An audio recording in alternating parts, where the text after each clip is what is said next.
Veja agora no Ecocenado. Especialistas alertam: o plantio de soja no Pantanal mato-grossense pode acabar com um dos ecossistemas mais especiais do planeta.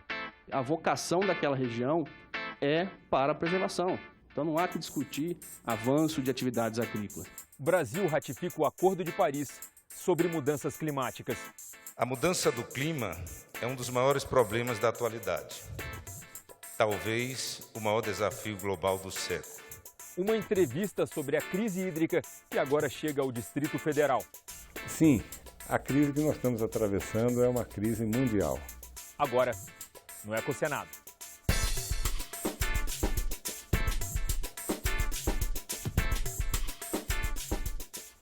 O assoreamento dos rios do Pantanal provocado pelo plantio da soja foi tema de audiência pública na Comissão de Meio Ambiente.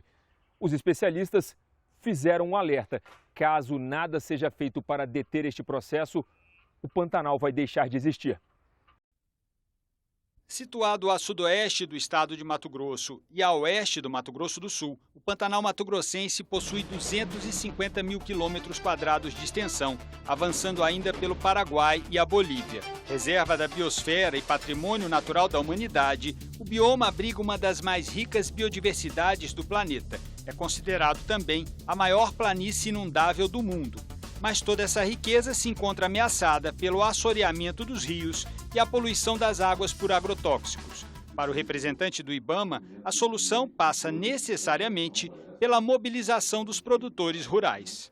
Se não tiver uma estratégia de conscientização do produtor rural, em nada adiantará da gente fazer toda uma estratégia de fiscalização, de monitoramento, né, de melhoria dessa gestão compartilhada aí com os estados, para que a gente consiga diminuir esse avanço da soja e aumente o processo de recuperação de área degradada. Representantes dos produtores rurais garantiram que não existe risco de que o plantio da soja avance pelo Pantanal.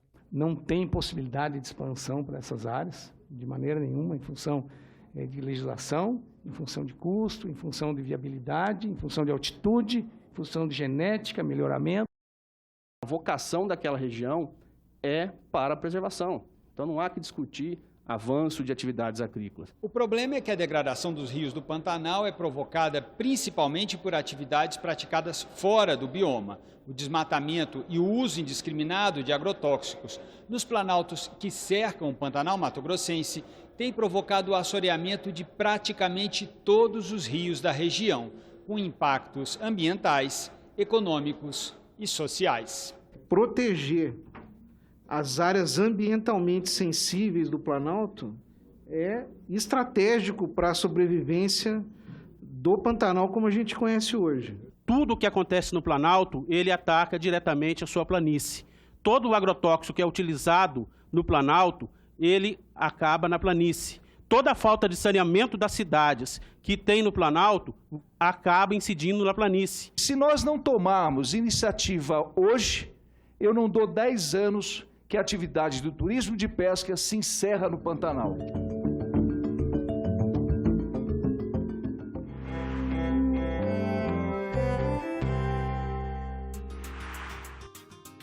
Inscrições abertas para o simpósio Melhoramento de Plantas.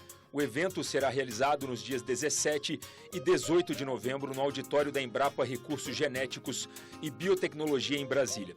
Na programação, mesas redondas sobre variabilidade genética no melhoramento de plantas, ferramentas aplicadas ao melhoramento genético de plantas e o mercado.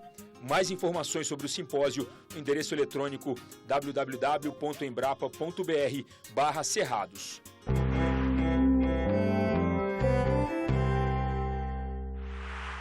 Um debate sobre energias renováveis, proteção contra maus tratos em cães e gatos, estímulos para o desenvolvimento sustentável da Caatinga. Veja agora o que foi destaque nas outras comissões do Senado. O Brasil poderá contar com a Política de Desenvolvimento Sustentável da Caatinga. O projeto, com essa previsão, foi aprovado pela Comissão de Desenvolvimento Regional. São apenas 11 artigos que trazem princípios, ações, objetivos e instrumentos para favorecer o desenvolvimento e a preservação desse bioma que é exclusivamente brasileiro. A região da Caatinga tem uma população superior a 23 milhões de habitantes e ocupa quase 10% do território nacional, espalhada por 10 estados. As áreas mais sujeitas à desertificação no Brasil encontram-se na Caatinga, deixando evidente a vulnerabilidade do bioma. Além disso, os índices de desenvolvimento humano mostram que se trata de uma das regiões de maior vulnerabilidade social do nosso país. A Comissão de Constituição e Justiça aprovou o projeto que enquadra como crime no Código Penal a violência contra cães e gatos. A Lei de Crimes Ambientais já tipifica os maus-tratos contra animais domésticos como crime, mas o texto aprovado na comissão criminaliza especificamente a omissão de socorro, o abandono, a promoção de lutas e a morte desses animais. O projeto volta à Câmara e eles terão a oportunidade de uma nova discussão. Muito obrigado. Cães e gatos agora estão devidamente protegidos, ficando sem essa devida proteção os outros animais que estão no meio dessas espécies aí. A Comissão de Infraestrutura discutiu com especialistas o potencial das energias renováveis no Brasil. Atualmente, elas respondem por 45% da matriz energética do país, um dos índices mais altos do mundo. A energia dos ventos, chamada de eólica, experimentou um crescimento espantoso, 2.261%, de 2008 a 2015. Os dados são da ABRAD, Associação Brasileira das Distribuidoras de Energia. Os próximos anos poderão trazer um aumento significativo da geração distribuída. Nesse caso, o próprio consumidor produz energia e fornece uma parte para a rede. A fonte pode ser eólica, solar ou biomassa. Segundo a ANEEL, hoje pouco mais de 4.000 unidades fazem essa geração distribuída.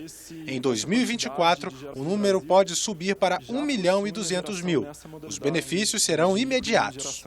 A ANEEL afirma que algumas medidas fora do alcance da agência precisam ser tomadas. Uma delas é a isenção de impostos para os equipamentos usados na produção de energia renovável. Não é uma competência da ANEEL esse tipo de definição. O ICMS é um imposto estadual, né? Então os estados têm a competência para decidir, mas a agência faz o papel dela de divulgar e de defender que essa seria uma barreira a ser retirada. As pequenas centrais hidrelétricas querem aumentar a sua fatia no bolo. Nós tivemos pouquíssimos leilões, nós tivemos preços inviáveis, o que nós precisamos hoje é leilão e uma simplificação da parte ambiental.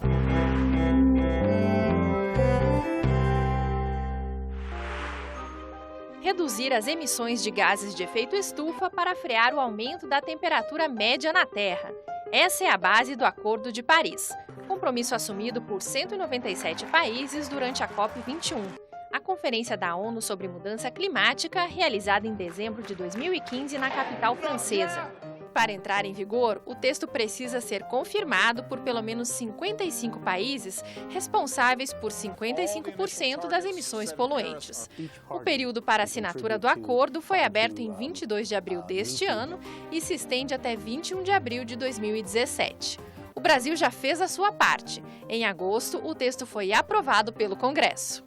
Nós somos, com certeza, dos 190 e tantos países, nós somos o primeiro país a ratificar no Congresso Nacional, no Senado Federal, aqui, esta posição. A contribuição nacional determinada, voluntária e é ambiciosa, a redução de emissões que nós apresentamos de 37% até 2025, em relação a níveis de 2005, podendo chegar a 43% até 2030, redução de 80% do desmatamento no nosso país e de 100% do desmatamento legal até 2030.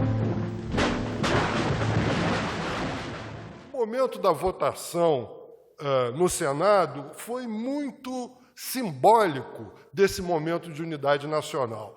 Em primeiro lugar, todos nós sabemos, num momento de extrema tensão política, de conflitos exacerbados, de paroxismo, e, no entanto, os nossos parlamentares, deputados e senadores, tiveram a lucidez de deixar de lado, naquele momento, a polarização política para todos juntos votarem por unanimidade em regime de urgência na Câmara e no Senado a ratificação do Acordo de Paris. Em setembro, a Presidência da República validou a participação do país no acordo, que é a chamada ratificação.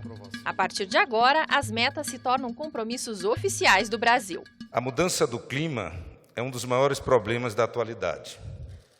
Talvez o maior desafio global do século.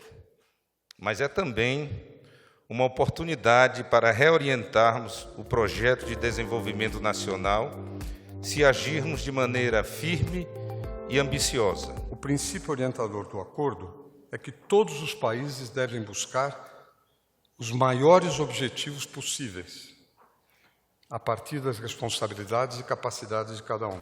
Em 21 de setembro, a ONU promoveu um evento em Nova York para estimular a adesão dos países ao acordo. O presidente Michel Temer entregou a ratificação brasileira ao secretário-geral da instituição, Ban Ki-moon. Até o fim de setembro, um dos objetivos já foi alcançado. 61 países ratificaram o acordo, ou seja, 6 a mais do que a meta inicial. Mas o nível de emissões de gases poluentes ainda não foi atingido.